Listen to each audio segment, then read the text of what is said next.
बिस्मिल्लाहिर्रहमानिर्रहीम। अस्सलामु अलैकुम वरहमतुल्लाहि वबरकातुहू। आबिद राजे चैनल की तरफ से आज मैं अपने दोस्तों को रसूलुल्लाह सल्लल्लाहु अलैहि व आलिहि वसल्लम का एक बहुत ही प्यारा फरमान बताऊंगा। आप दोस्तों ने इस पर ज़रूर अमल करना है।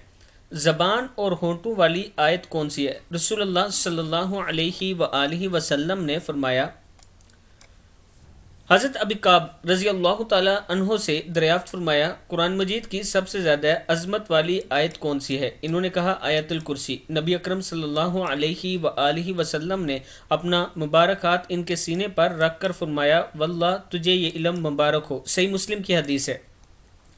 रात सोने से पहले आयतुल कुर्सी पढ़ने वाले के लिए अल्लाह एक मुहाफ़िज़ मुकर्रर फरमा देता है और रात भर शैतान भी इस आदमी के करीब नहीं आ सकता।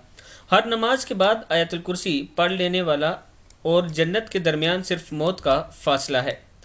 आयतुल कुर्सी की ज़बान और दो होंठों में दो होंठ हैं जिससे ये अर्श के पाए के पास रब की तकदीस बयान करती है। किताब का वाला ये नीचे मौजूद है, आप देख सकते हैं। मैं अपने दोस्तों से गुजारिश करूँगा कि आयतुल कुर्सी रात को सोने से पहले और नमाज के बाद ज़रूर पढ़ा करें। अस्सलामु अलैकुम वरहमतुल्लाहि वबरकातुहू।